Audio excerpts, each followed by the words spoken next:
The story began in His Majesty's reception hall. The emperor said to his guest in a cold, sympathetic tone that he understood perfectly well when even relatives turned away, but asked him what he thought.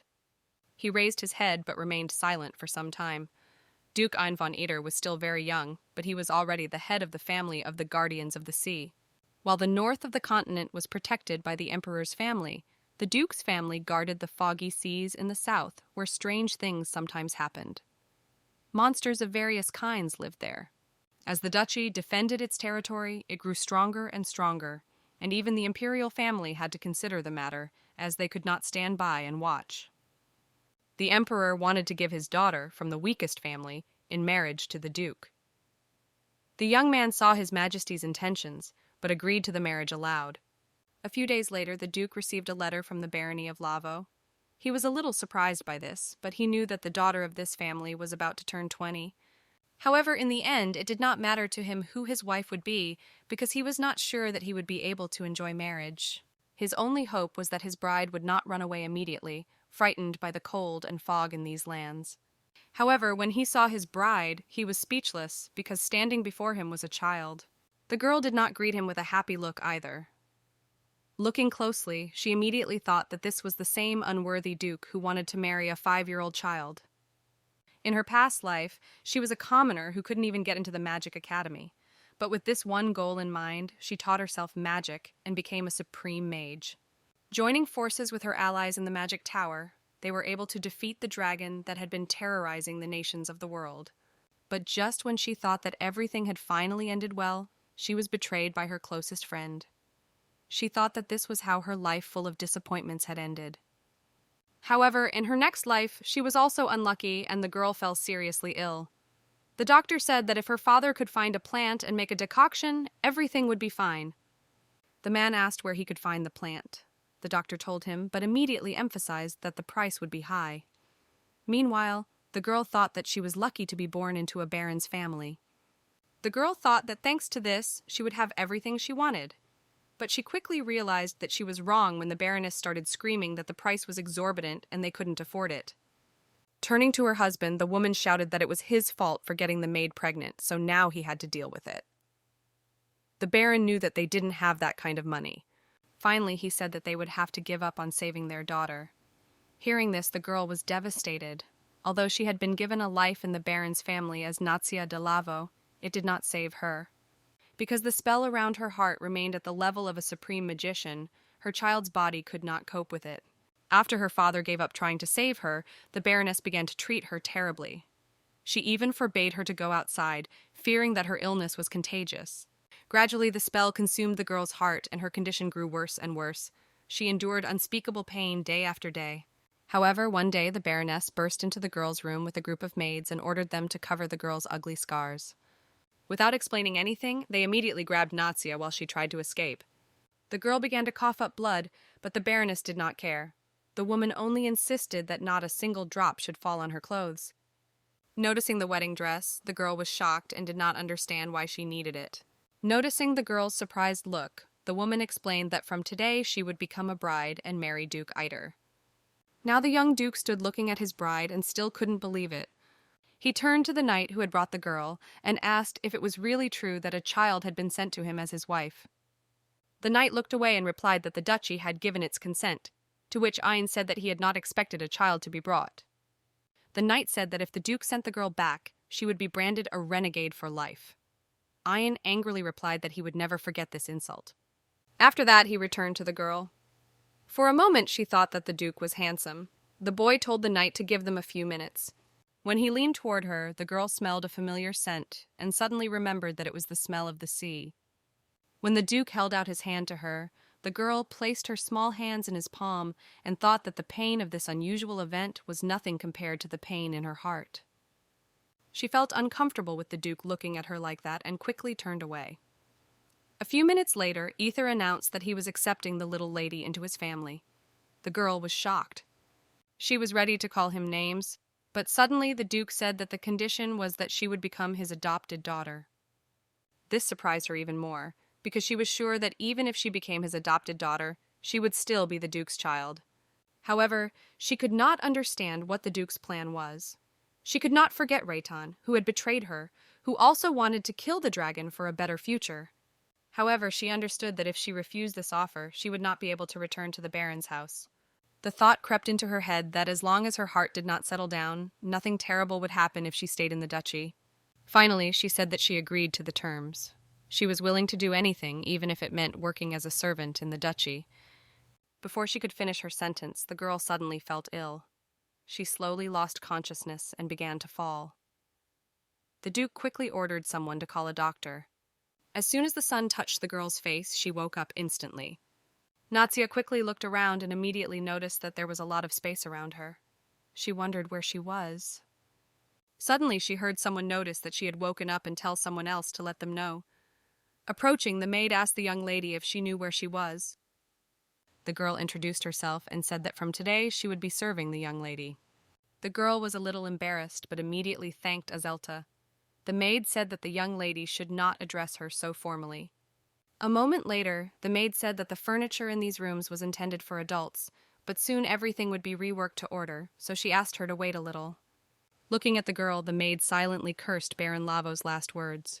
Natsia seemed to feel that she could read the maid's thoughts. To change the subject, the maid suddenly said that the Duke had prepared a gift for the girl.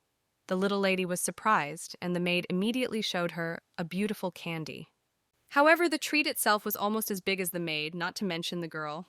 Noticing the girl's surprise, the maid explained that it was a lollipop. But sitting down heavily on the floor, the girl thought it looked more like some kind of shield. Suddenly, she clutched her heart, realizing that she had reacted too strongly. Azelta noticed this and rushed to the little lady, saying that the doctor would be coming soon. Hearing about the doctor, the girl was a little surprised and thought that even in her past life, she did not often visit doctors because they liked to lecture her about her health. Suddenly, she realized that she could be scolded for such a strange reaction to a candy. Although she herself knew that the reason she felt so bad was because her heart couldn't handle such an amount of mana. The girl quickly forced herself to calm down and said that she was fine. The maid was about to say something, but there was a knock at the door. The doctor entered the room and introduced himself as Delfiro. He immediately wanted to begin the examination. He had barely entered the room when he stopped abruptly and looked in surprise at the girl, who was standing confidently next to a huge ice cube. However, he thought it was a shield. He wasn't sure, but he thought it looked cute. The doctor handed the stethoscope to the maid, who helped him examine the girl, because according to the rules, a noble lady could not be examined directly by a man. A moment later, the doctor returned to the girl and asked if her family had mentioned anything about any illnesses she might have. He also pointed out that the girl had been born with a weaker body than usual. The little lady confirmed this. The doctor was a little surprised by this, but asked if the girl had received all the necessary care, to which she squeezed his hand and remained silent. Without waiting for her answer, the man promised that he would do everything to cure her. The girl assured him that it was not necessary because she understood that there was nothing to talk about since they had not even noticed her mania. Natsia assured him that she was well enough to continue having fun. The doctor almost cried when he heard this and asked the little lady not to give up. He continued and said that if the girl got worse, she should come back immediately, and after a few days of preparation, the doctor said he would conduct a more detailed examination. The lady was surprised. The doctor's words sounded as if the girl had already come to terms with her terminal diagnosis, even though she only needed to learn to control her mania. With that, the doctor hurried away. When the girl was left alone with the maid, the latter sat down next to her and offered her a piece of the candy. The little lady asked if it was really okay to eat it. The maid confirmed this and took out a hammer, which greatly surprised Natsia. Before the girl could ask what the hammer was for, the maid struck the candy hard, breaking it into small pieces, which she handed to Natsia. Watching the maid, the girl suddenly thought that she didn't really look like an ordinary servant, even though she was very kind to her. Reaching for the plate, she nudged the maid. It seemed as if the girl had said something to her that reminded her again that although the head of the house had accepted Natsia as his daughter, she was still needed to look after her. She had already seen and understood that Delfiro had taken a liking to the young lady, but she told herself that she must remain cautious. The girl, in turn, handed the maid a few pieces of candy and said they were for her. The little lady wanted them to share. The maid couldn't believe it for a moment, and looking at the girl, noticed that she was actually very cute. Thanking her, she accepted the treat. However, the girl's weak stomach could not handle the candy, and she felt nauseous, so the maid said that it would be better to eat some porridge for now.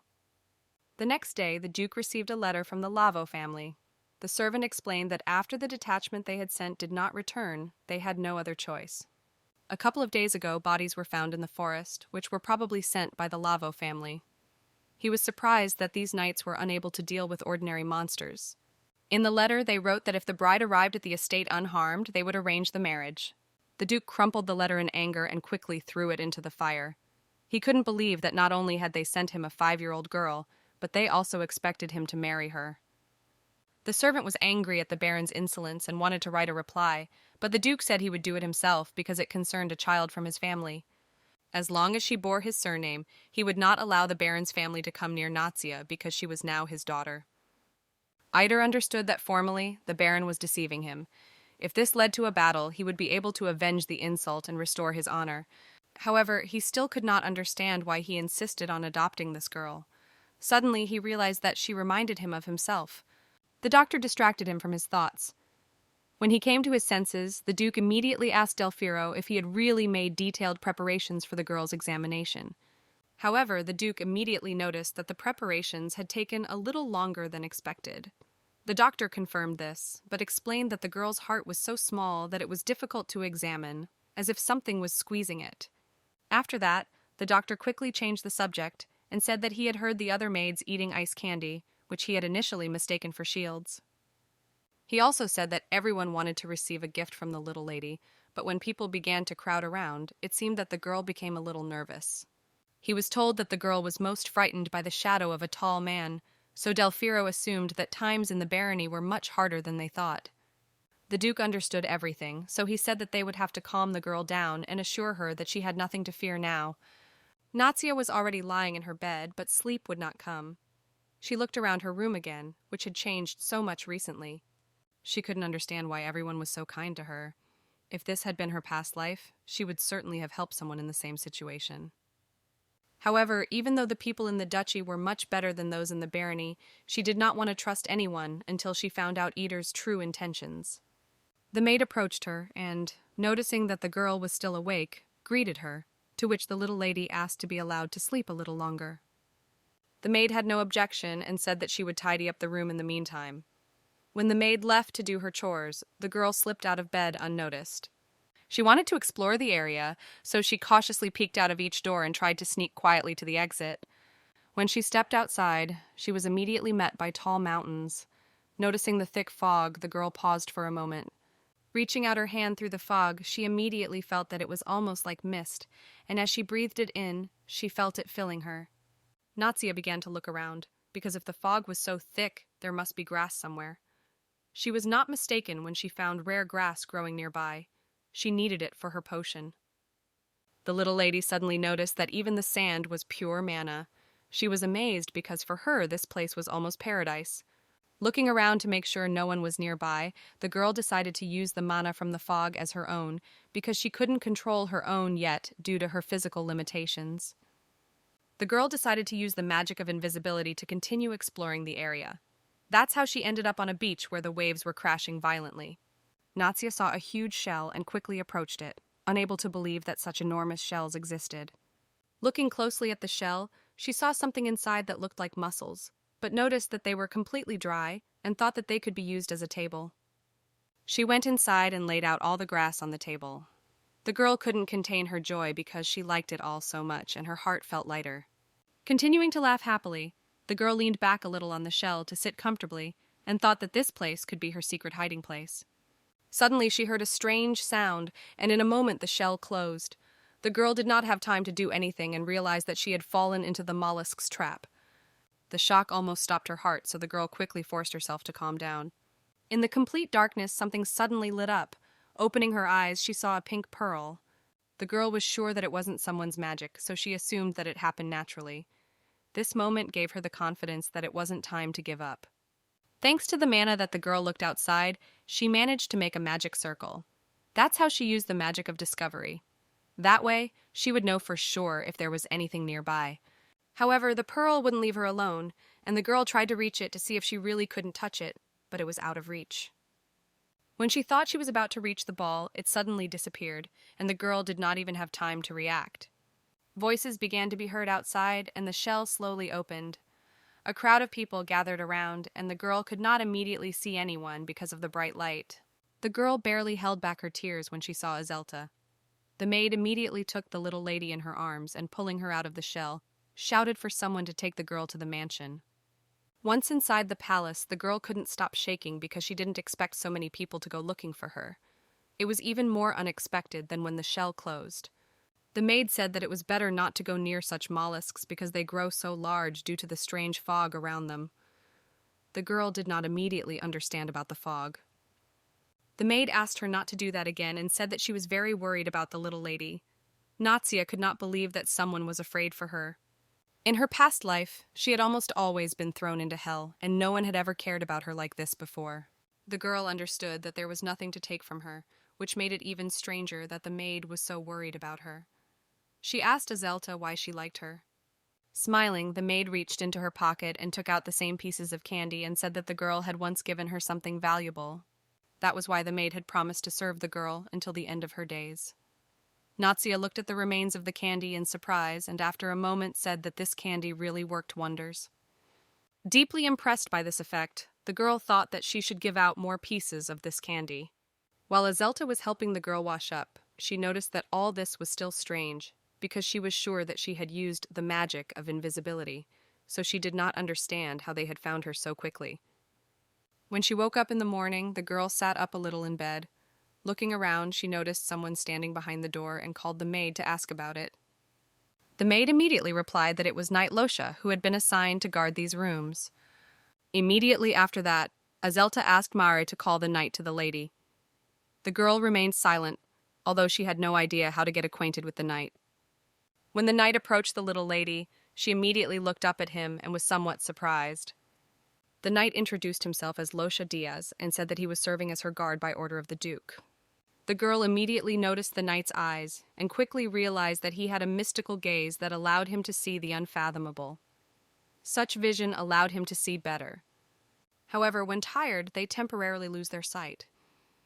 Mages are able to look into such eyes and see the memories of their owner. The girl had never seen such clear vision before. Suddenly, Natsia realized that she could try to look into the knight's memories. In an instant, she understood why her invisibility spell had not worked and why the knight had noticed her immediately.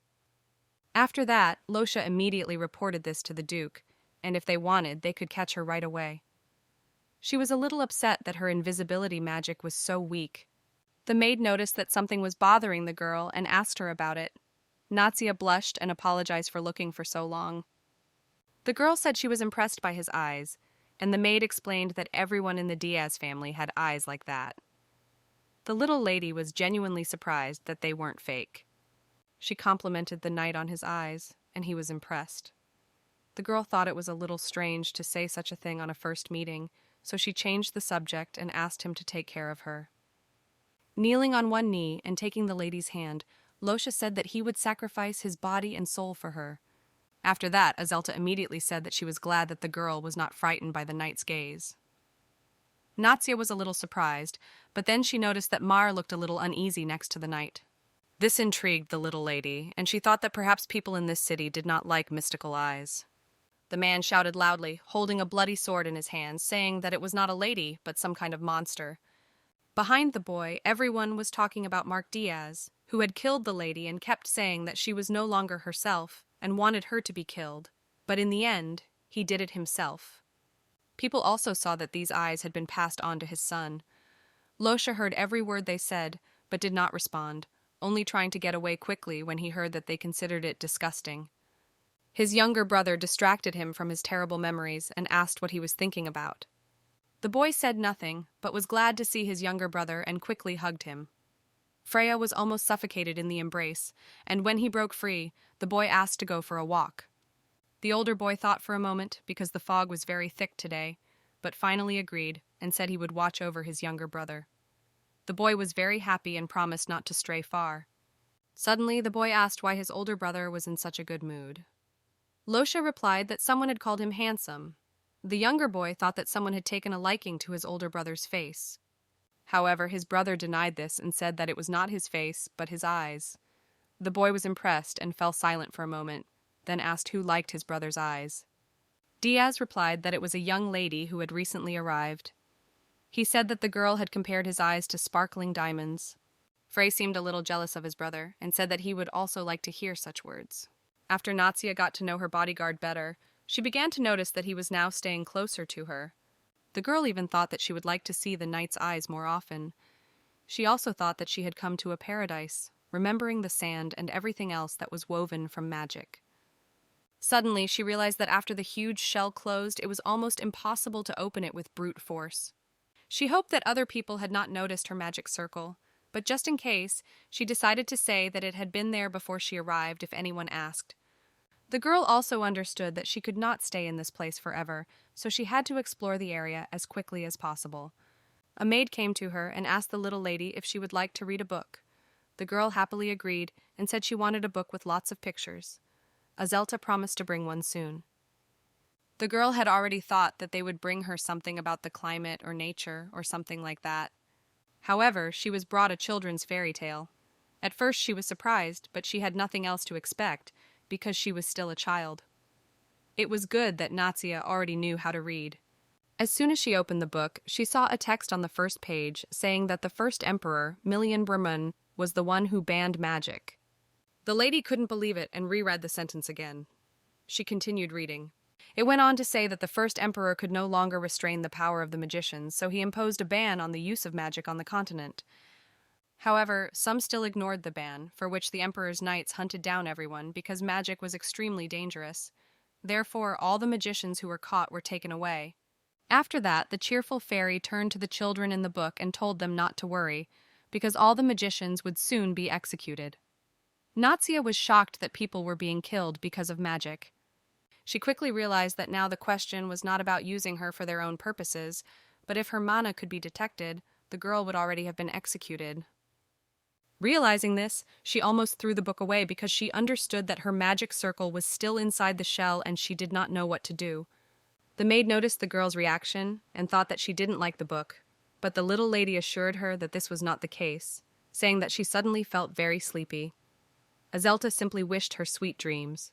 The girl heard the maids talking among themselves and deciding to leave the room, which was exactly what Natsia had been waiting for.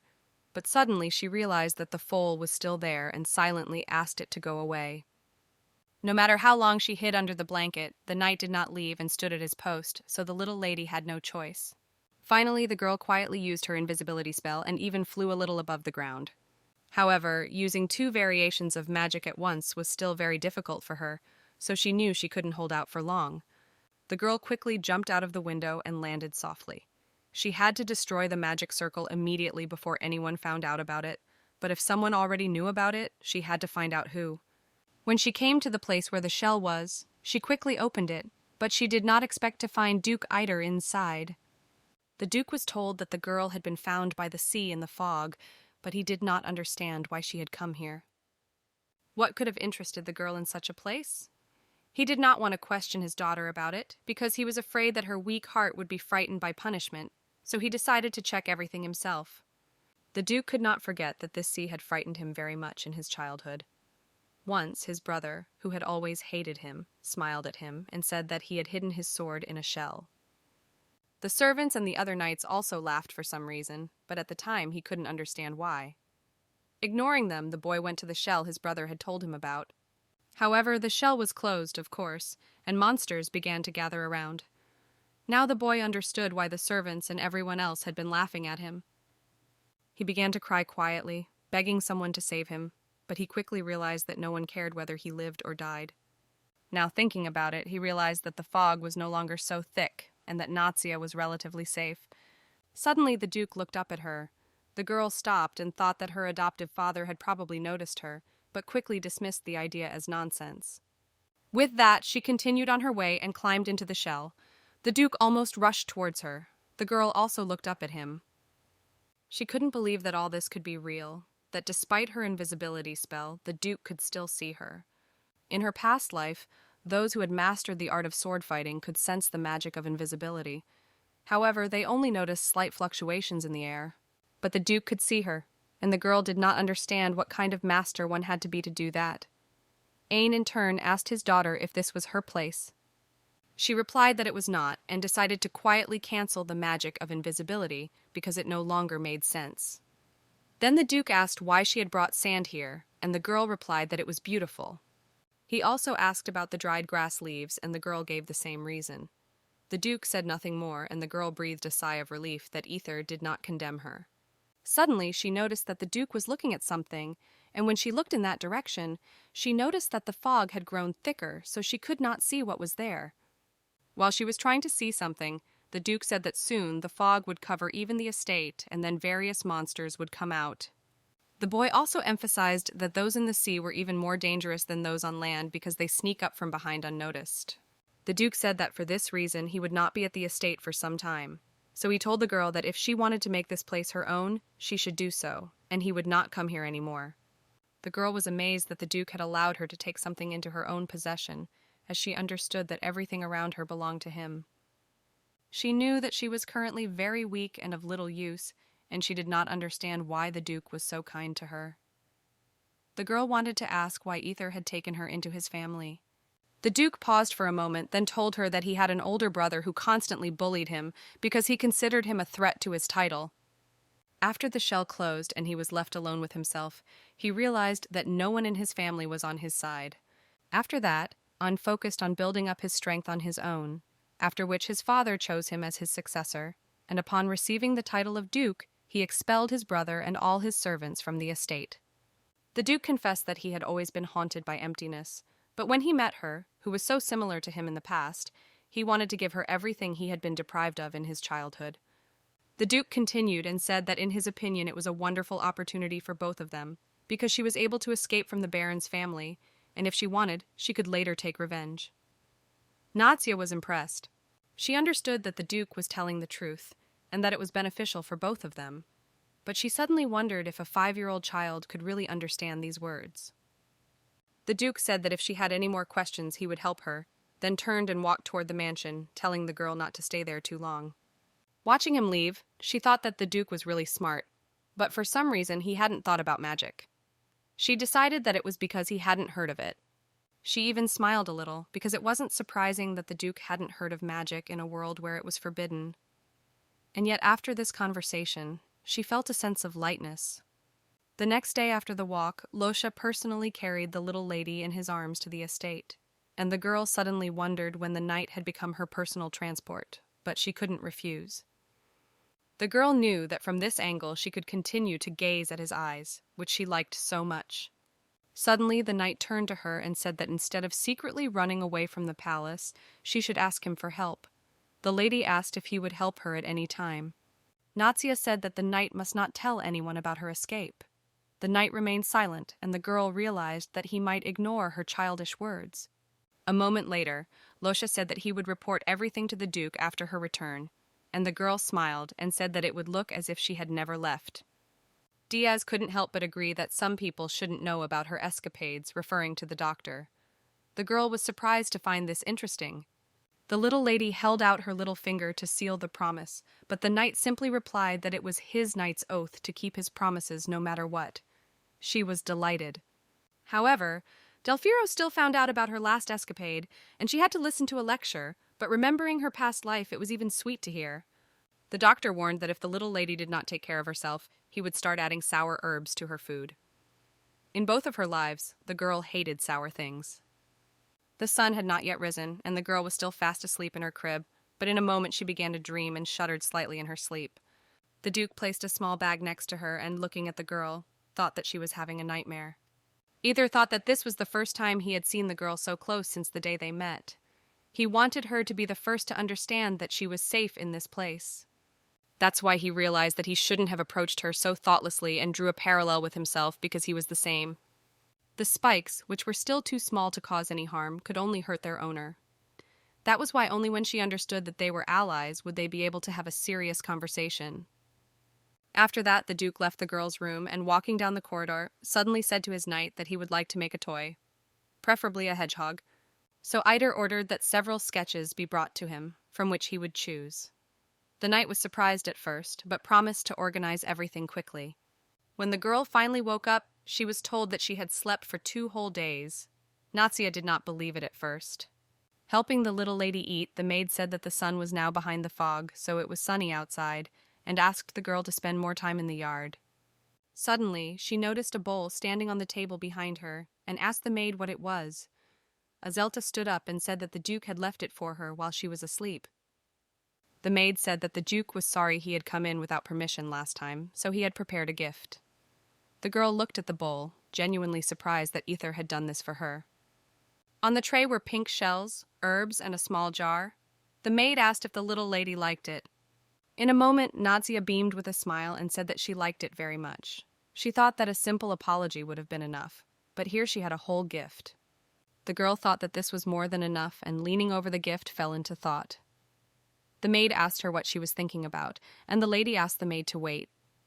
A few minutes later, another servant entered the room and announced that Delfiro had arrived, but the maid asked him to wait because the girl wanted to create something.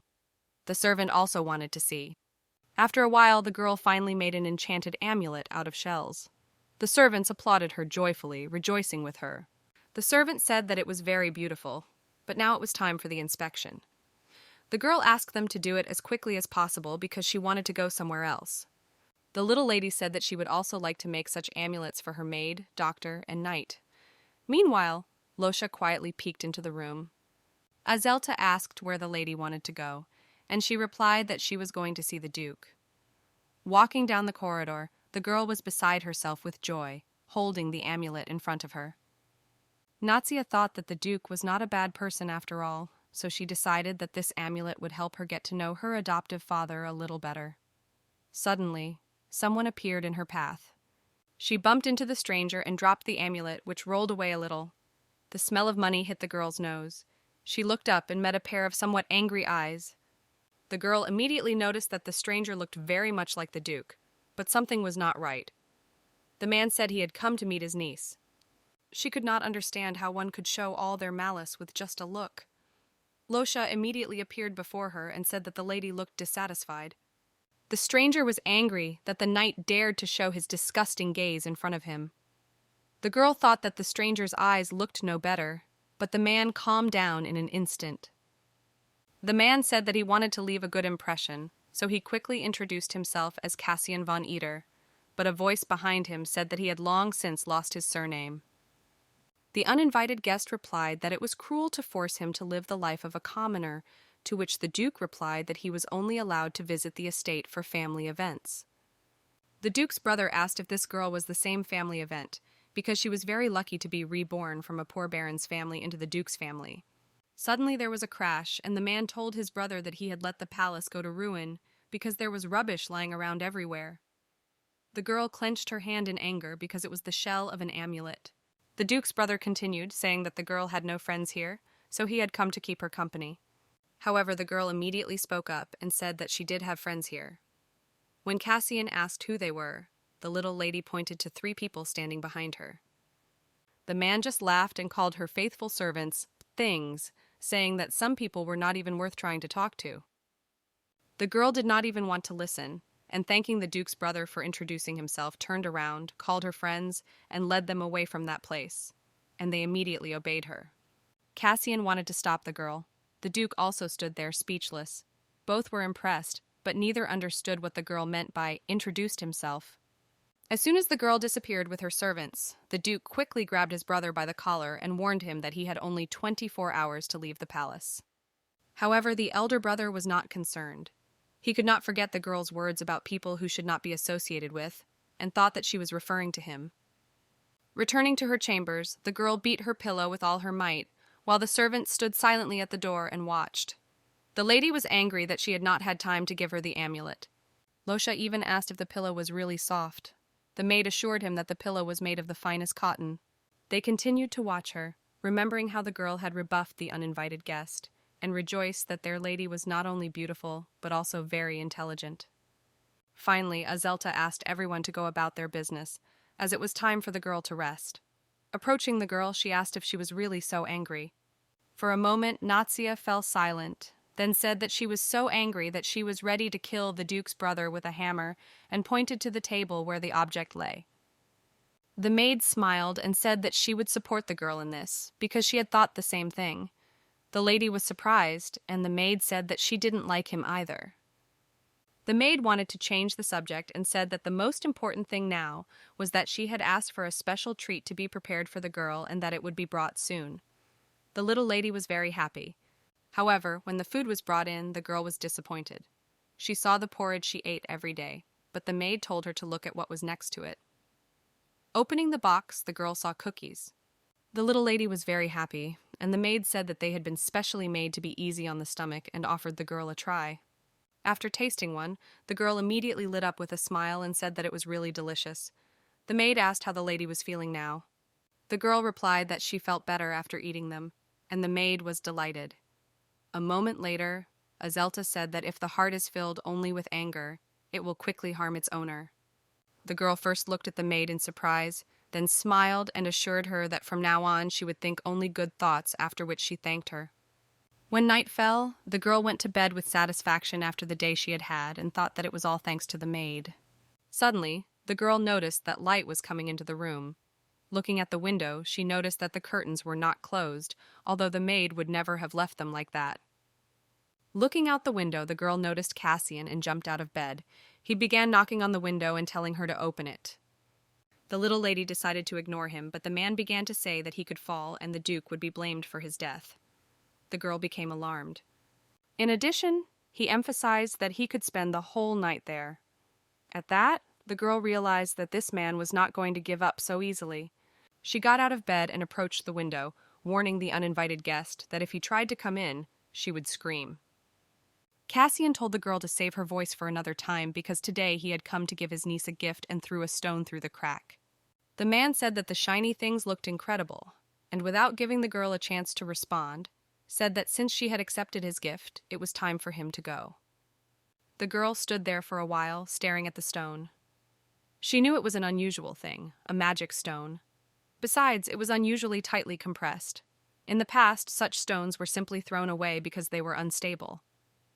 Also, at the slightest touch from the magician who radiated mana, it immediately exploded. The girl did not understand why Cassian had brought it to her, but she refused to touch the object. The girl knew that the maid would not be harmed, so she decided to ask her to throw the stone away the next day. Returning to bed, Natsia began to get angry again, not understanding what was wanted of her. The next morning, the girl immediately showed the stone and said that a night visitor had given it to her, so she asked to get rid of it. The maid looked at the stone with some surprise. The girl also said that she had no choice, so she opened the window because the man threatened to do something strange. After that, Azelta immediately rushed to the lady and hugged her. The girl was very surprised by this and thought that something had happened to the maid. The maid apologized for this, but the girl was not angry because the hug made her feel warm.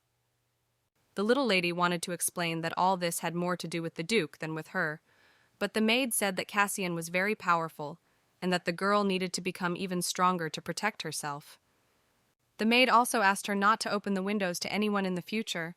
The girl looked at the maid in surprise, not understanding why she was so concerned. She was sure that the Duke was safe because if his brother wanted to harm him, he would have done so earlier.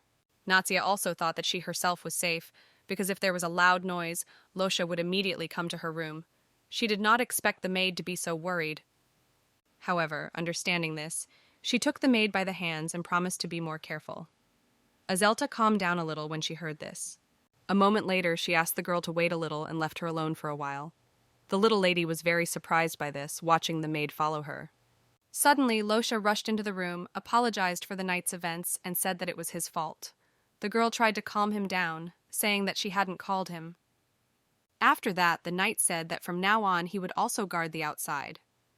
The girl was very surprised because her windows were on the 4th floor. The knight said he would sit in a tree. The girl imagined this, but quickly realized that this was not a good idea and assured Losha that everything was fine. Then the knight wanted permission to be her personal guard. The little lady did not understand what this meant, and the maid immediately explained that in this case, the knight would be in the lady's room. The girl realized that this would cause some inconvenience. She knew she could not use magic in front of Losha. The maid noticed the lady's concern and said that someone else could be assigned, but the girl firmly insisted that Daiz stay. After that, the little lady decided that she should learn more about Cassian and went to the sea. The maid asked what exactly the girl wanted to know. From her smile, the girl thought that the maid liked him, but she immediately denied it, still smiling, and said that he was very dangerous. Suddenly, she said that she did not understand how such an angel as the lady had ended up in this mansion, because before that there had been no children here except for Azelta's relatives. She stopped abruptly, realizing that she had said too much, so she apologized and went about her business.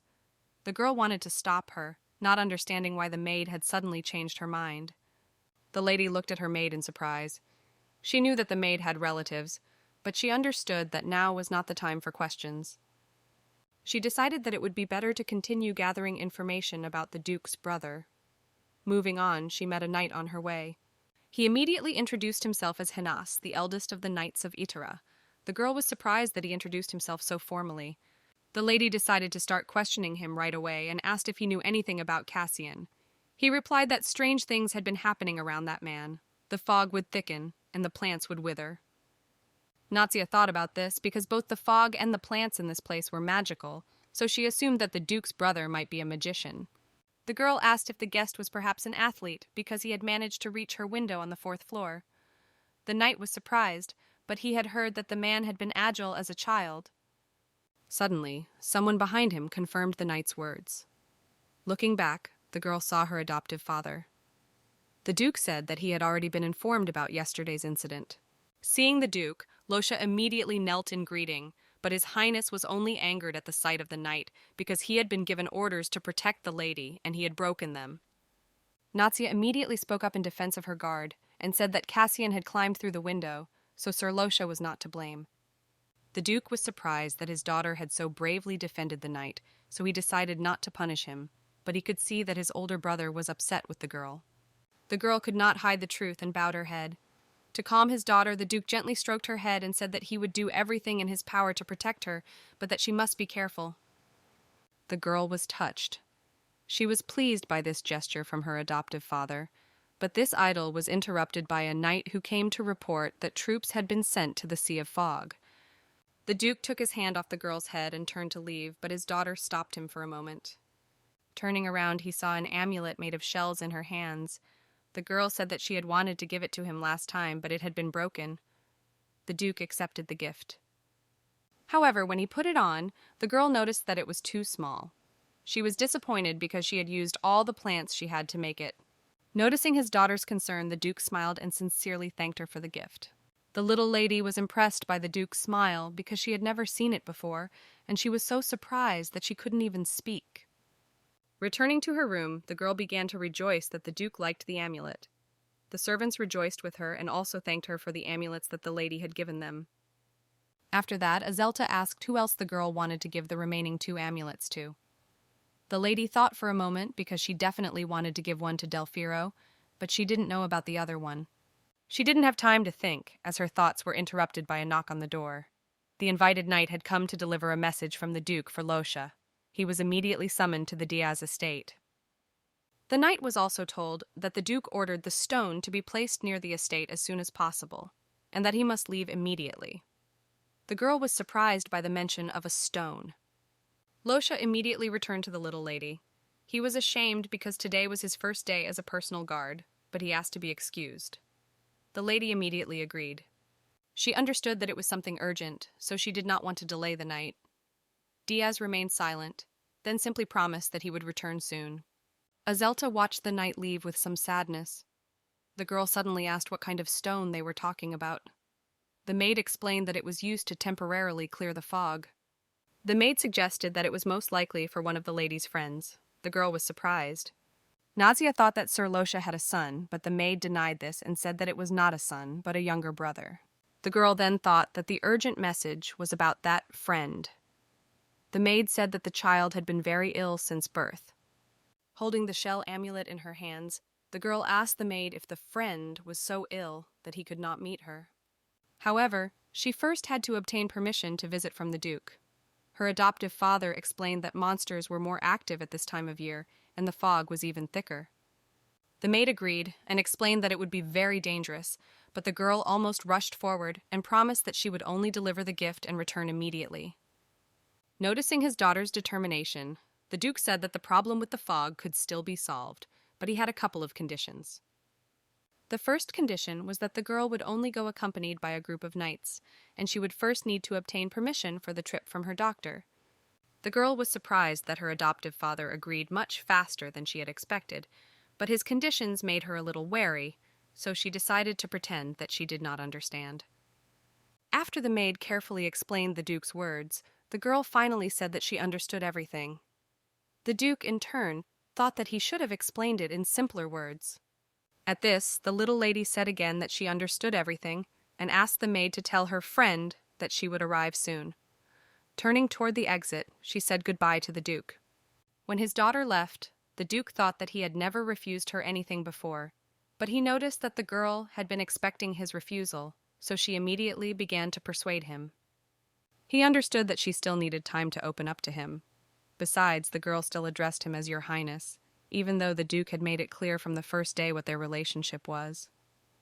Ain assumed that it might still be too difficult for the girl to understand his speech. He decided to officially write a document declaring Natsia his heir, but this proved not so easy. In her chambers, the girl was restless while the doctor examined her.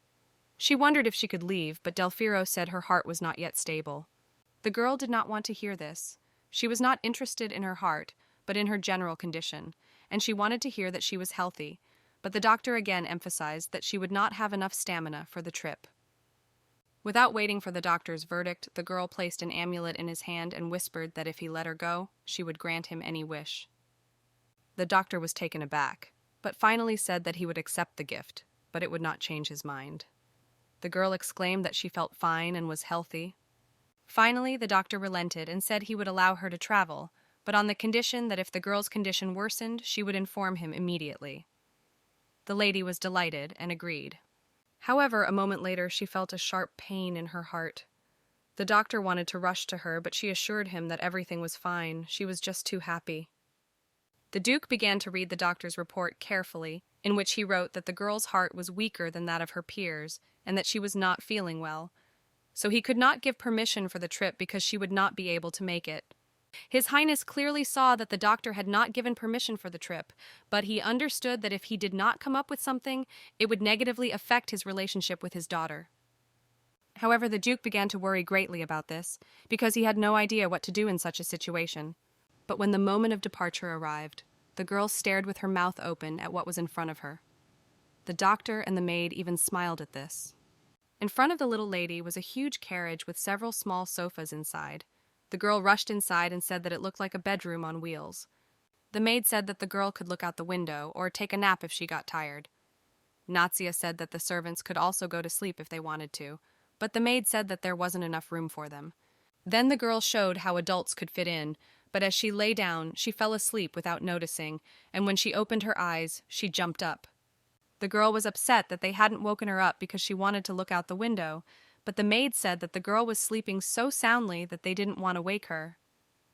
Besides, Azelta emphasized that they would soon arrive at the Diaz estate and the girl would have plenty to see.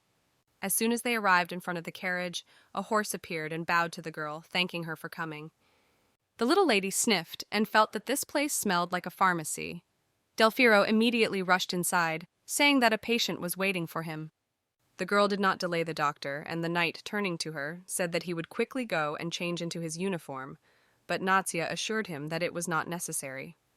She explained that she had arrived without warning and only wanted to deliver a gift to her friend. The horse was impressed by what he heard. The knight thanked the girl, but said that although his brother was feeling better, he didn't think it was a good time for gifts. The girl said she would come back another time. However, the knight didn't want to send his guests away and invited them in for some cold drinks. The guests went inside, and the girl asked what was wrong with Losha's younger brother. Suddenly she felt a strange magical energy, and turning in the direction it was coming from, saw a door from which these streams were coming out. She thought that there was definitely no monster there. Meanwhile, while serving refreshments, the knight explained that his brother had suffered from headaches and heart pain since birth, and about once a month the situation worsened, but this time it was happening more often. Suddenly, Delfiro burst into the room and immediately asked if Freya was still being attacked. Only then did he see that there was a lady in the room. The maid scolded the doctor a little and, leading him away, said that he shouldn't burst into the room like that and scare the lady. The boy was a little embarrassed by this. The girl suddenly stopped all three of them and asked why they were talking to each other so informally. The doctor explained that they were all the same age, so it was normal. The girl was shocked. She couldn't believe that the maid and the knight were the same age as the doctor. The servants didn't understand what the girl meant. Finally, the maid understood what the girl was getting at, but among the three of them, the doctor was the youngest because he was born in December. The maid tried to support the doctor, but Delfiro couldn't believe that overwork had affected him so much. While the three friends were talking, the girl felt that same magical energy again. She quickly rushed to the door, saying she needed to use the restroom. The maid wanted to go with her, but the little lady assured her that she could manage on her own. The maid was very surprised by this, as she was sure that the girl did not know where the bathroom was. Losha listened to the girl's footsteps and realized that she was probably heading for his younger brother's room. The girl ran as fast as she could in the direction her energy was leading her. Finally, she found herself in front of a closed door and realized that this was the place where the energy was coming from. The girl quietly opened the door and looked around. In the dark room, she noticed a bed in the middle with someone lying on it.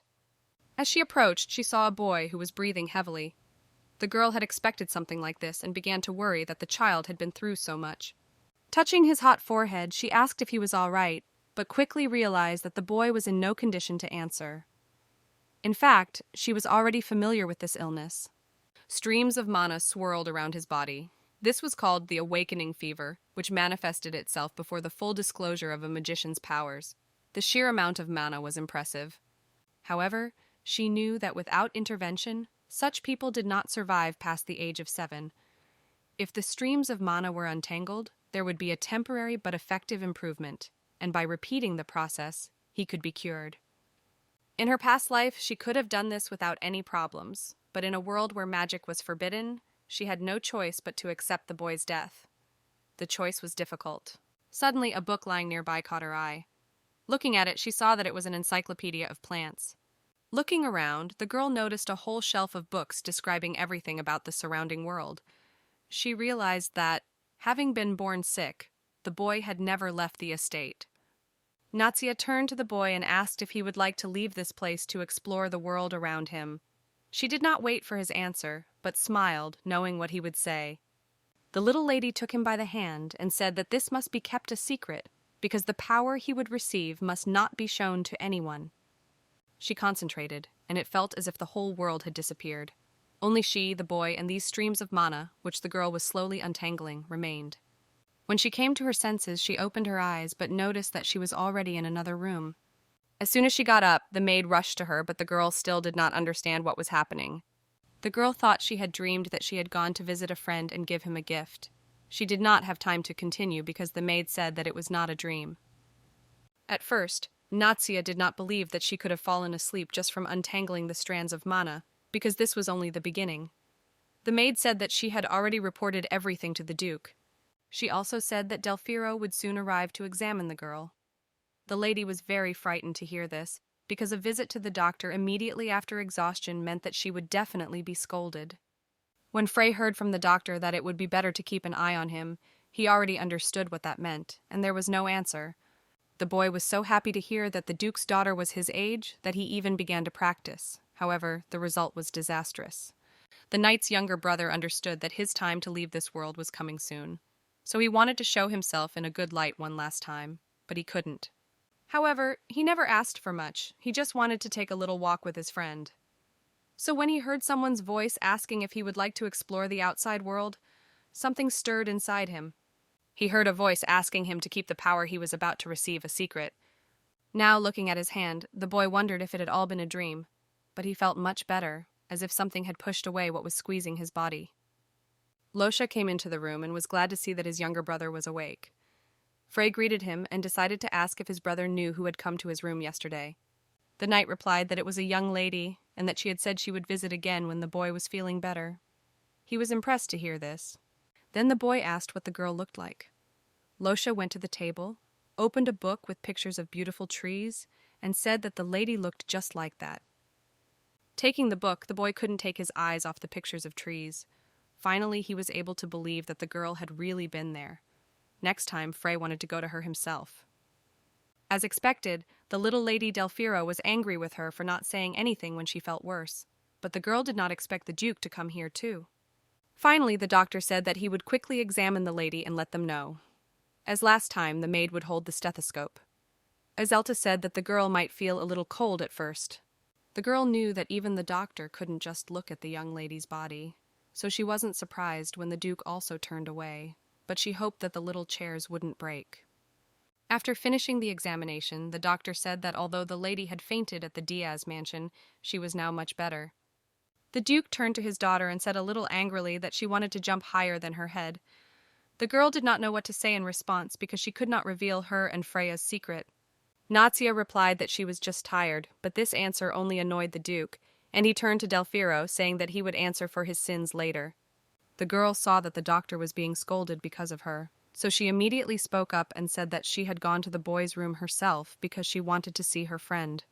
She also said that there was a very large bed there on which the boy was already sleeping, so the girl herself did not expect to fall asleep next to him.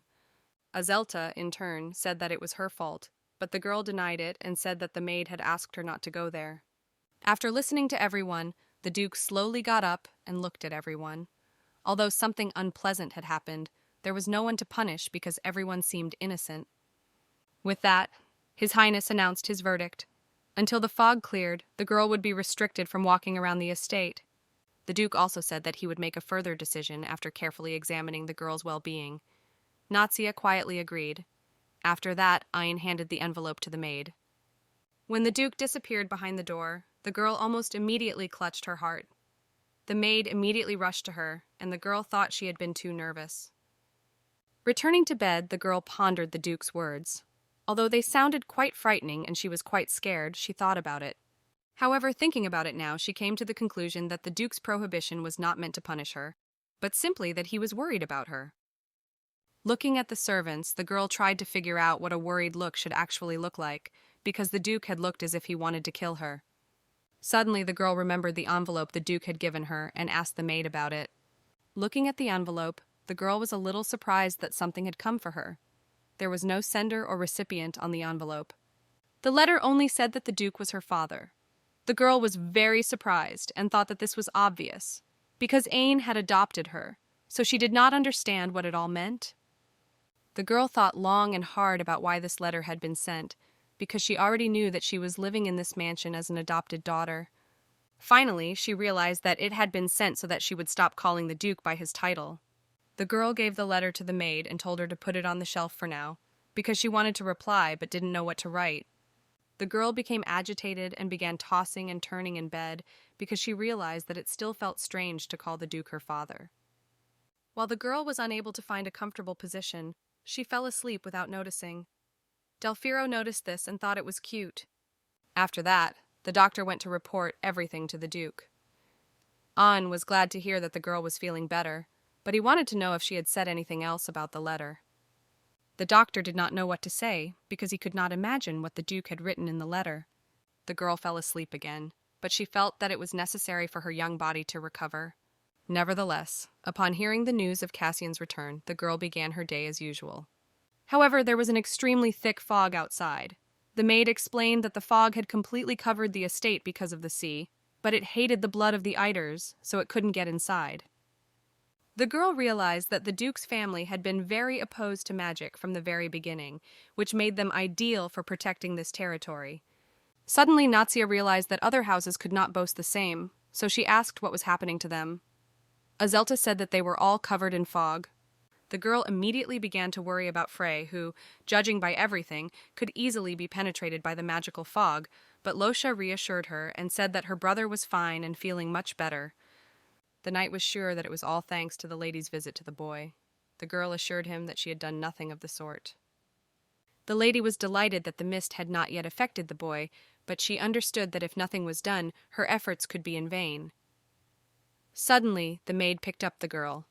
She wanted the knight to tell the girl what was hiding behind the fog, because she knew that he could see through it, but the boy said that he couldn't see anything else. The girl understood that even if the knight had a magical eye, it didn't mean that he could see absolutely everything. The maid said that this was why the sea was dangerous, because anything could jump out of it. The girl immediately exclaimed that this was wonderful, and that she would like to see it. The maid was impressed by the little lady's words and repeated that the sea fog was dangerous. Nadia replied that everything would be fine as soon as she became stronger. In his study, the Duke looked out the window. He knew that the Baron's family tried to avoid people as much as possible, but in this place, as soon as the girl began to feel better, she went for walks more and more often.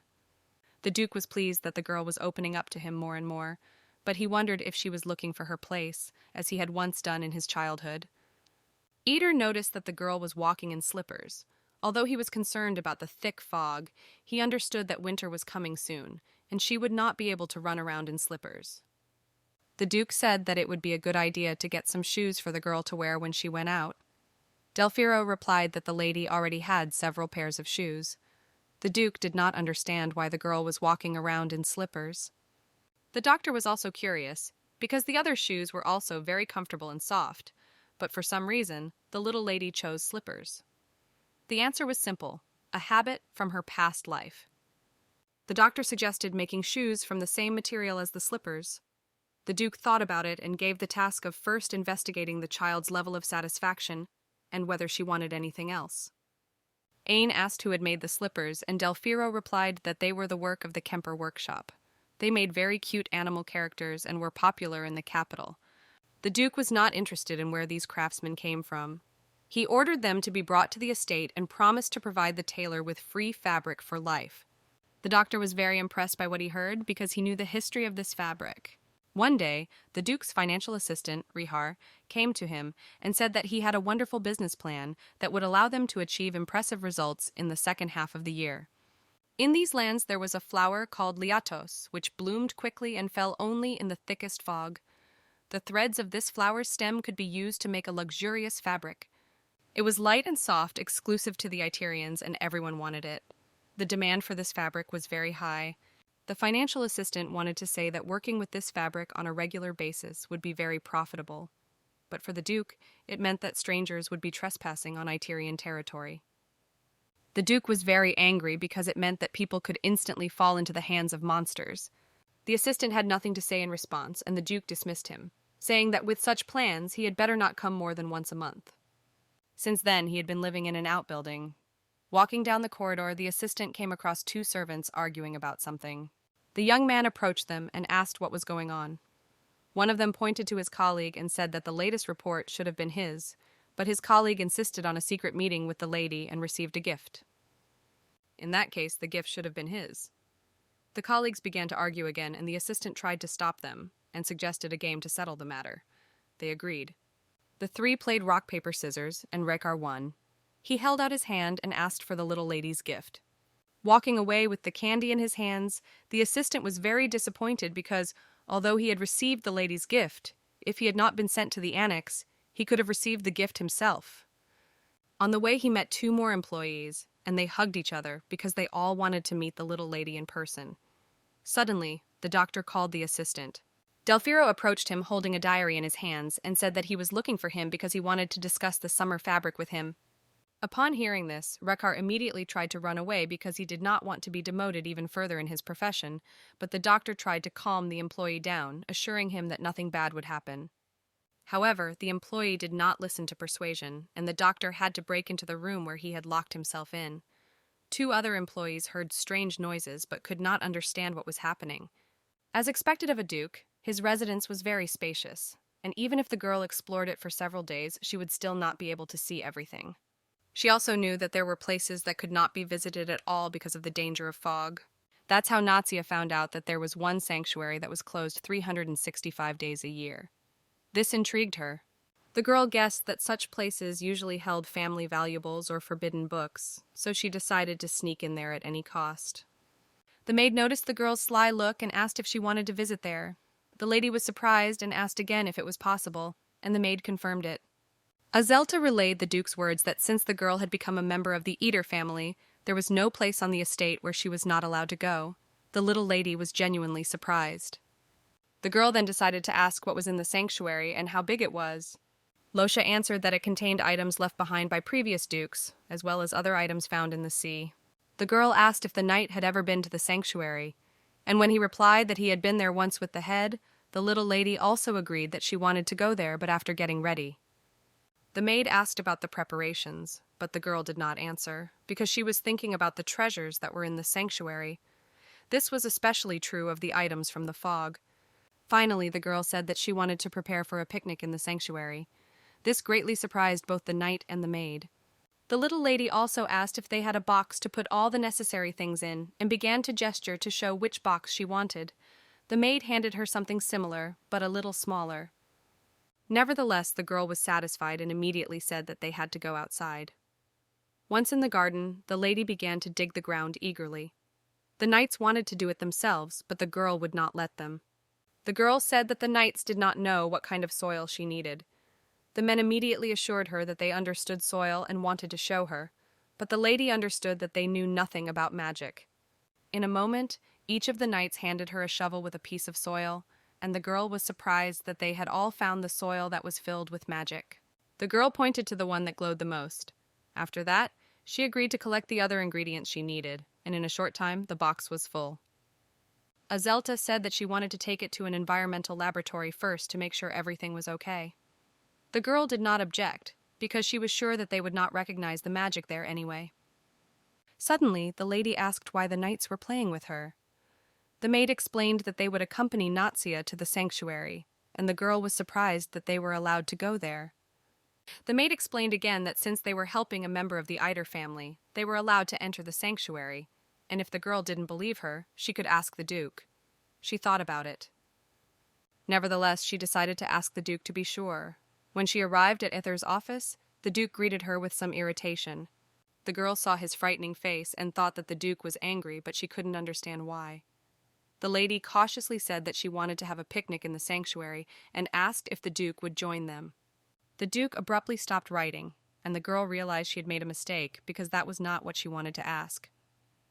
However, the Duke agreed to go, and the girl was surprised at first. Ian repeated that he was ready to help prepare everything for the picnic. The girl was even frightened by his words at first, because it looked as if the Duke was preparing for war. Ether slowly came out from behind the table and, approaching his daughter, asked her what she thought about the party. The Duke said that the girl had become a member of his family, so they could throw a party to announce it, and if she wanted, they could make it her new birthday. Hearing this, the girl almost cried. Her Baron's family didn't even know when she was born, let alone think about celebrating her birthday. But the Duke wanted to designate her birthday and celebrate it. Natsia smiled sincerely and agreed. The girl cautiously decided to ask if Cassian would also be present at the party. The Duke assured her that his brother would not be able to come for some time, and upon hearing this, the lady breathed a sigh of relief. While the Duke was telling her everything, the girl thought that Eder wasn't evil at all. He just took her words seriously. The Duke asked his daughter if she wanted anything else for her party, and the girl immediately replied that she wanted Frey to come. Ain was stunned when he heard this, because a few minutes ago he had emphasized to his daughter that no strangers were allowed to come at this time, and the maid had repeated this aloud.